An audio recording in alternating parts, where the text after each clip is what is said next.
हम सब समंदर को बचाने में कामयाब हो जाते हैं और समंदर की सफाई सुथराई ही शुरू कर दें। सबसे पहले तो यही करना शुरू कर दें, खुदा का वास्ता, कि जब पिकनिक पर आप जाते हैं या अदरवाइज़ भी, तो समंदर को साफ़ रखें, बल्कि लेके जाएं कोई बड़े बड़े शॉपिंग बैग्स जिसमें वहाँ का जो कूड़ा करकट है बच्चों से बोलें, वो एक्टिविटी भी हो जाएगी, बच्चों को भी समझ आएगा सफाई सुथराई भी कोई चीज़ होती है। आप इंडिविजुअली एटलीस्ट ये स्टेप तो लें ना। मैं जानना चाहूँगी, ये तो individually as a Pakistani citizen हम ये स्टेप उठा सकते हैं, हम एटलीस्ट कूड़ा करकट तो समंदर से जमा कर ही सकते हैं। उसके अलावा और क्या क्या सॉल्यूशंस हैं जो ऊपर के लेवल पे इदारे कर सकते हैं या इनफैक्ट हम भी कर सकते हैं मिलकर? सबसे पहले तो एक जो चीज़ है हमारी, हम आम तौर पे देखते हैं, हम जो सबसे ज़्यादा सिंगल यूज़ प्लास्टिक एक शॉपिंग बैग जो आए दिन हम 50-60 दिन के एक बंदा कलेक्ट कर रहा होता है मुख्तलिफ शॉपिंग करते हुए, इसको बिल्कुल रोक दें। शॉपिंग बैग्स तो खुद प्लास्टिक शॉपर जो है इसका सबसे सिंगल यूज़ प्लास्टिक जो है सबसे ज़्यादा डैमेज कर रहा है ओवरऑल इन्वायरमेंट को, चाहे वो लैंड बेस हो चाहे वो अंडर वाटर हो।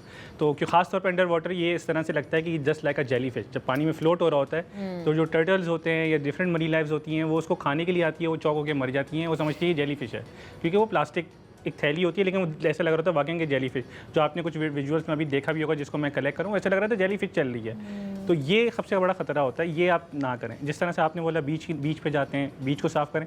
आपने नहीं भी फेंका, आपको कोई कचरा पड़ा हुआ नज़र आ रहा है, आपने तब भी उठाएं, ये समझ के कि आपने साफ़ करना है, क्योंकि वहाँ टर्टल्स आते हैं, अंडे देने आते हैं, डिफरेंट मरीन लाइव्स आती हैं, ताकि उनको कोई नुकसान ना पहुँच सके।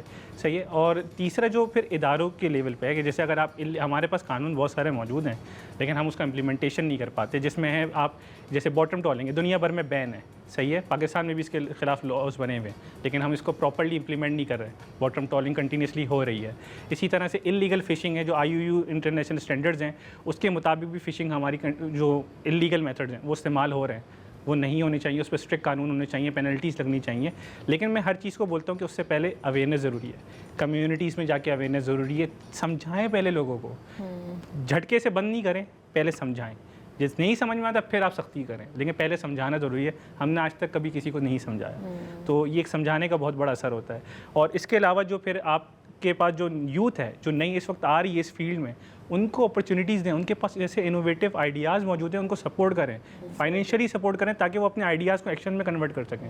हम लोग जैसे इदारे हैं या हम लोग जिस तरह से हैं, हम इसी तरह से सर्वाइव करते आ रहे हैं कि हमारे पास फंडिंग नहीं है, हमारे पास कोई सपोर्ट नहीं है, अपने तौर पर कर रहे हैं, जितना कर रहे हैं उतना कर रहे हैं। लेकिन अगर इसी को स्केल अप कर सकें और जो यूथ है उनको अपॉर्चुनिटीज़ मिलेगी, तो वो क्या करेंगे, वो अपने आइडियाज़ को एक्शन में कन्वर्ट करेंगे। और हर तरह की कंजर्वेशन, हम अभी सिर्फ कोरल रेस्टोरेशन पे काम करें, शार्क कंजर्वेशन है, मेंटा रे कंजर्वेशन है, टर्टल कंजर्वेशन जो कि कुछ हो रही है पाकिस्तान में, इस तरह से मुख्तलिफ लेवल पे बड़े बड़े कंजर्वेशन मैदान मौजूद है समंदर के लिए। वो हमें करवाने के लिए फंडिंग चाहिए, सपोर्ट चाहिए, जो गवर्नमेंट या इदारे, इंटरनेशनल इदारे होते हैं वो सपोर्ट करते हैं। तो इस तरह के आइडियाज़ को एक्शन में कन्वर्ट करने के लिए हमें ये चीज़ों की सपोर्ट की बहुत ज़्यादा इस वक्त नीड है। और जो हमारा इदारा है वो एक प्लेटफॉर्म प्रोवाइड ऑलरेडी कर रहा है यूथ को, कि वो हम सपोर्ट कर रहे हैं। जो वॉलंटियर आता है किसी भी बैकग्राउंड, चाहे वो मरीन साइंस का हो, मरीन बायोलॉजी का हो, IT का हो, किसी भी फील्ड का हो, अगर उसका इंटरेस्ट है कि वो समंदर के लिए कुछ करना चाहता है, हम बोलते हैं आओ, ये प्लेटफॉर्म तुम्हारा है, जो आइडिया है, जो सपोर्ट हम दे सकते हैं हम देंगे, आप काम करें। और अल्हम्दुलिल्लाह इस वक्त ऐसे ही तकरीबन 30-40 वॉलंटियर्स ऐसे हैं हमारे साथ जो वॉलंटियरली डिफरेंट सेक्टर्स में काम कर रहे हैं। बिल्कुल अच्छी बात है शबीब, लेकिन उससे पहले मुझे लगता है कि अवेयरनेस की बहुत ज़्यादा ज़रूरत है। जितना लोगों को आप अवेयरनेस देंगे, लोगों को जब समझ आएगी, तो जहाँ ये 30-35 लोग आपके साथ जुड़े हैं, मुझे लगता है 3500 लोग भी जुड़ सकते हैं। जब तक कि उनको पता नहीं होगा वो उस बारे में काम ही नहीं कर सकते हैं ना। तो अवेयरनेस देना बहुत ज़रूरी है और हमारा यही है प्लान कि हम अपने प्लेटफॉर्म से सबसे पहले अवेयरनेस देना शुरू करें। आप हमारी बातें सुन के कहीं और जाके बताएं। दिस इज़ एक साइकिल होता है कि जहाँ पर आप एक दूसरे की मदद करते रहते हैं और इसी तरीके से हम मरीन लाइफ को बचा सकते हैं। देखिए ना, ब्रीथ पाकिस्तान में सिर्फ इंसान नहीं है, दरख्त भी हैं जो सांस लेते हैं, ये मछलियाँ, ये सब भी हैं जो सांस ले रहे हैं। तो ओवरऑल ब्रीथ पाकिस्तान का मतलब है सिर्फ इंसान ही नहीं, पेड़ पौधे, मछलियाँ, सभी का ख्याल रखना है। सोंगल, अगर आपसे मैं पूछूं कि अगले 10 साल में आप जो हमारी कोस्ट लाइन है या जो हमारा ओशन है, आप उसको कैसा देखना चाहती हैं, तो आप क्या कहेंगे? अगर हमको उस लेवल पे सपोर्ट मिल जाए तो ऑब्वियसली मुझे वो अपना बचपन याद आता है। जब मैं छोटी थी तो मैं इधर आती थी सहल में ना, हमारा जो क्लिफ्टन बीच, DHA बीच जो कोस्टल साइड है, वहाँ पर मुझे हर किस्म की शेल्स मिलते थे, स्टार फिश मिलते थे। पानी जो ना आप बॉटम आपको नज़र आता था। तो अब वो खूबसूरती हमको वापस लाना बहुत ज़रूरत है। हमको ये एक चीज़ जहन में रखना चाहिए कि जो भी हम आज इस्तेमाल कर रहे हैं वो हम उधार लिए हुए अपने बच्चों से। तो अगर हम चीज़ों को इसी तरीके से ख्याल रखें तो हम डिग्रेडेशन को रुकवा सकते हैं। बहुत ही खूबसूरत बात कही है वैसे आपने, बहुत खूबसूरत बात कही है। Songul, thank you so much Shabib, आपका भी बहुत बहुत शुक्रिया ज्वाइन करने के लिए। और जो आप कर रही हैं ना अवेयरनेस देने का जो ये सिलसिला है ना, प्लीज़ इसको जारी रखिएगा। एंड आई एम श्योर जहाँ पर 35 लोग जुड़े हैं, मेरी ख्वाहिश है कि 35,000 लोग जुड़े हैं इस काम के लिए। आपकी लिप्स में अल्लाह करे बिल्कुल ऐसा ही हो जाए। हमारी तो यही कोशिश है इस प्लेटफॉर्म के थ्रू, जितनी अवेयरनेस और जितनी नॉलेज हम दे सकते हैं। कोई मैसेज अगर आप दोनों देना चाहें हमारे व्यूअर्स को प्लीज़।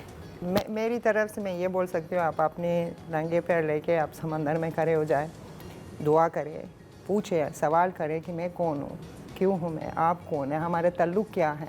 आप देखिए आपको जवाब मिल जाएगा, आपकी प्रेयर्स भी आंसर हो जाएंगी इंशाल्लाह। ट्राई।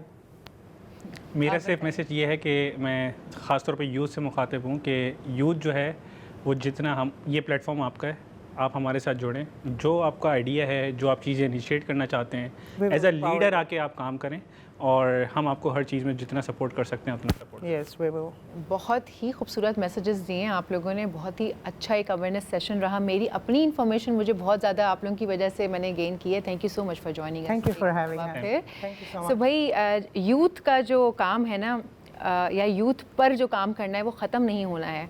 अभी अगर हम मरीन लाइफ को देखें तो भी हम यूथ के साथ कनेक्ट कर रहे हैं कि यूथ जो है वो एक फ़्रेश ब्लड है, उनके पास कंटेंट है, उनके पास आइडियाज़ हैं, वो उनके साथ शामिल हो जाएं। इसी तरह यूथ की मेंटल हेल्थ भी उतनी ही इम्पॉर्टेंट है। अगर उनकी मेंटल हेल्थ अच्छी होगी, वो फिज़िकली फ़िट होंगे, वो मेंटली फ़िट होंगे, तो ये वाली चीज़ें जो है ना उनके लिए कोई हलवा है उन सब के लिए।